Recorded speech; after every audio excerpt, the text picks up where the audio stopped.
Will Israel survive as a Jewish state? The short answer is no, it will not survive as a Jewish state.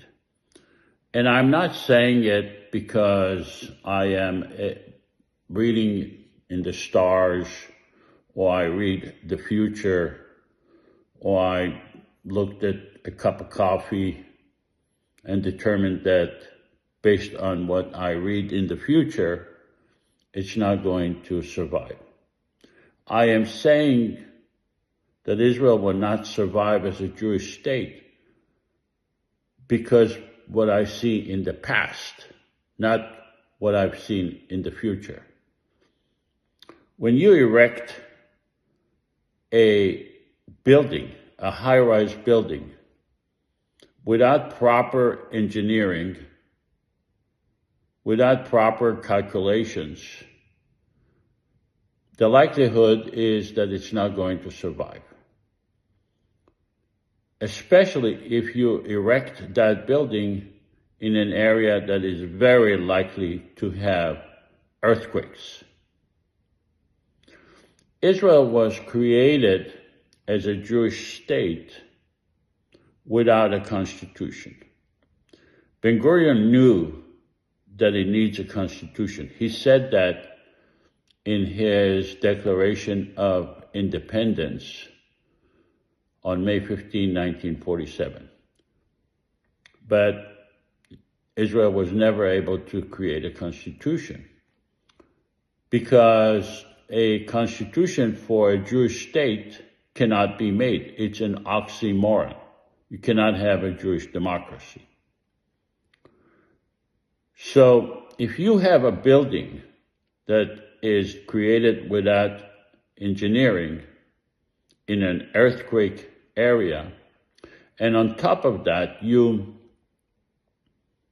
add more and more people, and the people are acting in a reckless manner, putting pressure on the building, the likelihood that once you have a major earthquake, the building will collapse. The situation with Israel is very similar. It is created without a constitution. It has no real constitutional structure. So internally, there is a huge power conflict within the Jewish segment of the state or of that building, as I am giving the example. Imagine the people in the building are fighting within themselves all the time. And then on top of that, they're having wars, like Israel does have wars, constant wars.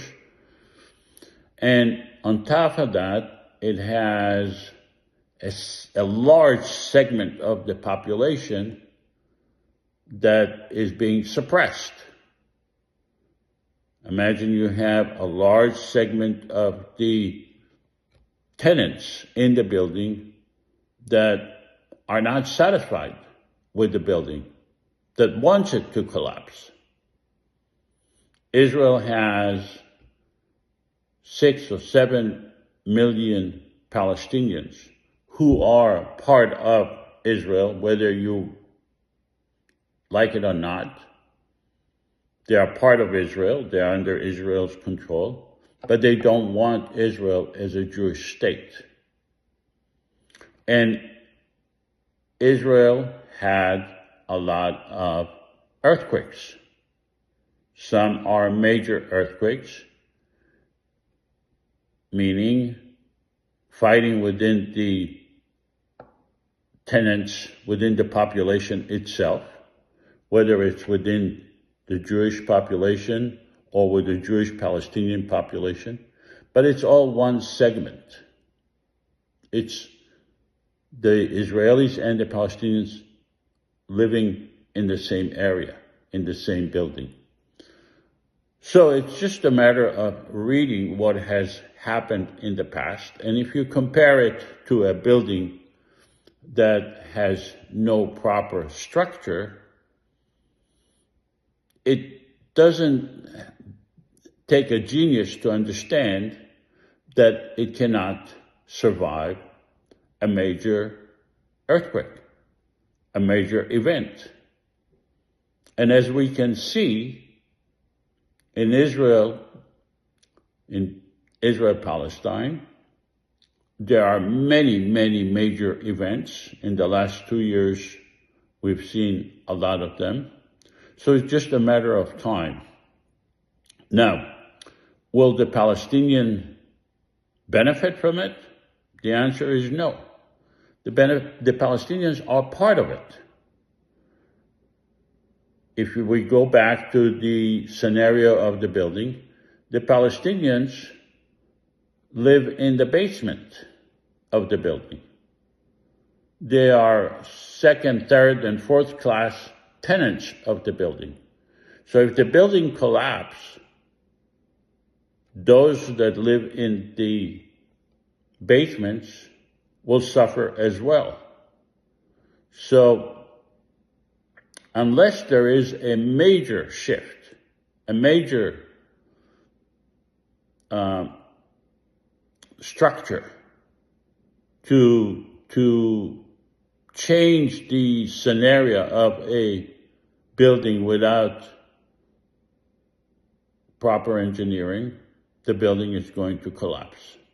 And this is why I suggest a federal government for the people of Israel and Palestine, not only for the benefit of the Israelis or the Jews, but also for the benefit of the Palestinians.